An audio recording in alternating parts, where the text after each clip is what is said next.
ঢাকা পোস্টের সকল দর্শকদেরকে শুভেচ্ছা। দর্শক, ফের ৩ দিনের মাথায় কিন্তু আবহাওয়া অফিসের আবারও ৩ নাম্বার সিগন্যাল দেওয়া হয়েছে সমুদ্র বন্দর সমূহকে। আপনারা জানেন যে উত্তর পূর্ব বঙ্গোপসাগরে একটি লঘুচাপ সৃষ্টি হয়েছে এবং ঠিক দুদিন আগেই কিন্তু লঘুচাপ একটি সৃষ্টি হয়েছিল, সেটি উঠিয়ে নেওয়া হয় এবং সিগন্যাল উঠিয়ে নেওয়া হয়।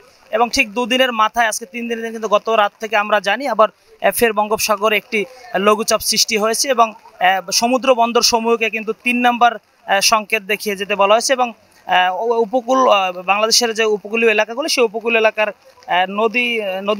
নদী বন্দরগুলোকে ১ নাম্বার সংকেত দেখিয়ে যেতে বলা হয়েছে।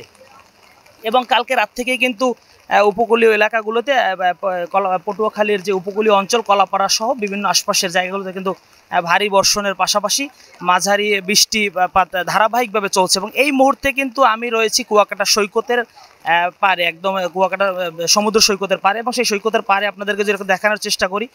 সৈকতে কিন্তু কিছু পর্যটক রয়েছে এবং আপনারা জানিয়ে রাখি যে আবহাওয়া খারাপ হওয়ার কারণে ৩ নম্বর সংকেত দিয়েছে এবং সেই সংকেতের ধারাবাহিকতায় কিন্তু ভারী ও মাঝারি বৃষ্টি হচ্ছে এবং পাশাপাশি হালকা বাতাসও হচ্ছে। এবং এই মুহূর্তে আমরা মৎস্য অধিদপ্তরের সাথে কথা বলেছি এবং তারা যেমনটা আমাদেরকে জানিয়েছেন যে কুয়াকাটা সৈকত থেকে যে সমুদ্রে ছোট নৌকাগুলো যায় সেই নৌকাগুলোকে কিন্তু পরবর্তী নির্দেশ না দেওয়া পর্যন্ত উপকূলের কাছাকাছি থাকতে বলা হয়েছে এবং নৌকাগুলোকে সমুদ্রকে উঠিয়ে নিতে বলা হয়েছে, যেহেতু সমুদ্র এই মুহূর্তে উত্তাল রয়েছে। এবং আমরা নৌপুলিশের সাথেও কথা বলেছি। নৌপুলিশ আমাদেরকে যেমনটা জানিয়েছেন যে আবহাওয়া খারাপ হওয়ার কারণে সমুদ্র উত্তাল রয়েছে, সেজন্য তাদের তরফ থেকে নির্দেশনা দেওয়া আছে যে যতক্ষণে আবহাওয়ার অপরিবর্তিত না হয় ততক্ষণে কিন্তু নৌকাগুলো সমুদ্রে যেন না যায়।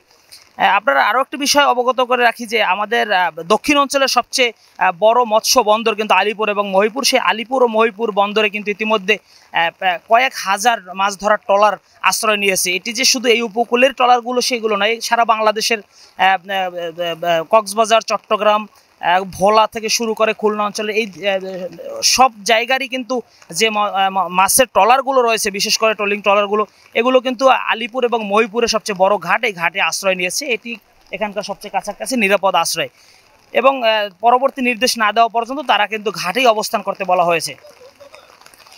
মৎস্য কর্মকর্তার সাথে আমরা কথা বলেছি, তিনি আমাদেরকে যেমনটা জানিয়েছেন যে আবহাওয়া অফিসের দেয়া সর্বশেষ তথ্য মতে এই যে এটি কিন্তু আজকে রাত নাগাদ নিম্নচাপের রূপ নিতে পারে এবং নিম্নচাপের রূপ নিলে আগামীকাল থেকে কিন্তু বৃষ্টি এবং বাতাসের পরিমাণটা আরও কিছুটা বাড়তে পারে বলে আমাদেরকে জানিয়েছে। সেজন্য মাছ ধরার সকল ট্রলার এবং নৌকাগুলোকে কিন্তু উপকূলের কাছাকাছি থেকে চলাচলের জন্য নির্দেশ দিয়েছেন। এবং আপনাদেরকে আরও একটি বিষয় জানিয়ে রাখি, কুয়াকাটা পর্যটন নগরী হওয়া সত্ত্বে পর্যটক আজকে কিন্তু সাপ্তাহিক ছুটি, শুক্রবার সাপ্তাহিক ছুটি, এবং এই ছুটির দিনে কিন্তু পর্যটকদের ভিড় কিছুটা সমুদ্র লাগোয়া কুয়াকাটায় কিন্তু থাকে এবং আজকেও তার বিকল্প নয়। এই বৈরী আবহাওয়াকে উপেক্ষা করে কিন্তু কিছু পর্যটক কিন্তু কুয়াকাটা সমুদ্র সৈকতে এই মুহূর্তে আমরা দেখতে পাচ্ছি এবং বৈরী আবহাওয়াকে উপেক্ষা করেই কিন্তু সৈকতে অনেক পর্যটকরা কিন্তু গোসলে মেতেছে।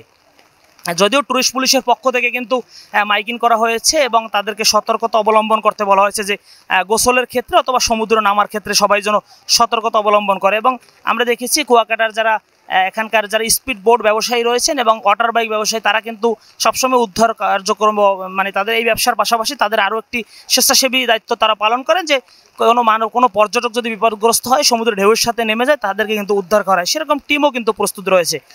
তবে পর্যটকদের উপস্থিতি